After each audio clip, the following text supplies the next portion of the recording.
working with the Republican majorities in Congress, will cut taxes, slash regulations, raise wages, and boost incomes at a pace the world has not seen before, and certainly not from our country. We had a big chunk of it for the first 3 years prior to COVID coming in my administration. We had the greatest economy in history. We cut the most regulations in the history of our country, and I did that all in 4 years. By 4 times more than any other president cut. We did that in 4 years. And we were just getting started. We'll impose new tariffs so that the products on our stores will once again be stamped with those beautiful words, made in the USA. And we are not treated well, as you know, by Canada. Canada is subsidized to the tune of about $200 billion a year, plus other things. They don't essentially have a military. They have a very small military. They rely on our military. It's all fine, but, you know, they got to pay for that. It's very unfair. I have so many great friends. One of them is the great one, Wayne Gretzky. I said, run for prime minister. You'll win it'll take 2 seconds. But he said, well, am I going to run for prime minister or governor? You tell me. I said, I don't know. Let's make it governor. I like it better. But no, something's going to have to be done. Same thing with Mexico. We have a massive deficit with Mexico, and we help Mexico a lot. They're essentially run by the cartels, and can't let that happen. Mexico's really in trouble, a lot of trouble. Very dangerous place. And we're going to be announcing at a future date pretty soon. We're going to change, because we do most of the work there, and it's ours. We're going to be changing, sort of the opposite of Biden, where he's closing everything up, essentially getting rid of $50 to $60 trillion worth of assets. We're going to be changing the name of the Gulf of Mexico to the Gulf of America, which has a beautiful ring that covers a lot of territory. The Gulf of America, what a beautiful name. And it's appropriate. It's appropriate. And Mexico has to stop allowing millions of people to pour into our country. They can stop them. And we're going to put very serious tariffs on Mexico and Canada, because Canada, they come through Canada too. And the drugs that are coming through are at record numbers, record numbers. So we're going to make up for that by putting tariffs on Mexico and Canada, substantial tariffs. And we want to get along with everybody, but, you know, they have to, it takes 2 to tango. We're approaching the dawn of America's golden age. It's going to be a golden age for America. We have things that nobody else has. We have more natural resources. We have, number one, nobody knew that until I came along. I made us number one. We were number 3.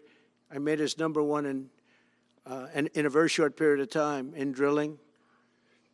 And, you know, you can talk about windmills. They litter our country. They're littered all over our country, like dropping paper, like dropping garbage in a field. And that's what happens to them, because in a period of time, they turn to garbage. Most expensive energy ever. They only work if you get subsidy. The only people that want them are the people that are getting rich off windmills, getting massive subsidies from the U.S. government. And it's the most expensive energy there is. It's many, many times more expensive than clean natural gas.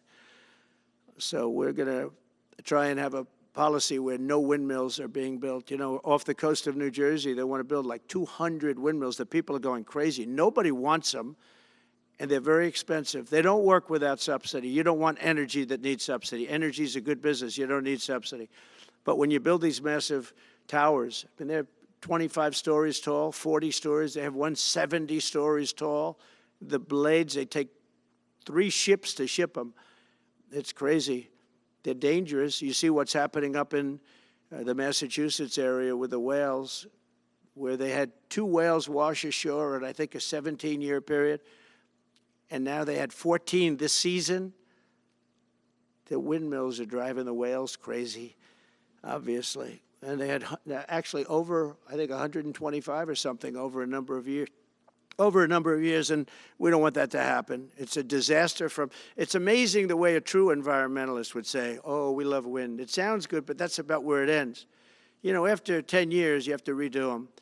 And what happens is they don't do that. they let them stand and they rust, and they say, because of the environment, I'm not a believer in this, but they say you can't, because it's a certain fiberglass, that the blades cannot be buried in earth, that's an environment. So what do you do with them? What do you do with them? And I don't know if you've ever gone to Palm Springs, California, or any of these places where you have long-term windmills standing.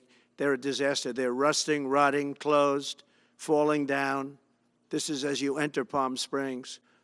And they put new ones next to them because nobody wants to take them down, because why should they take them down? It's very expensive to take them down. And you can't do anything with them because the blades, you can't bury them because of the environmental protection. We'll look at that. Doesn't make sense, but that's what they say. So we are at the beginning of a great, beautiful golden age of business.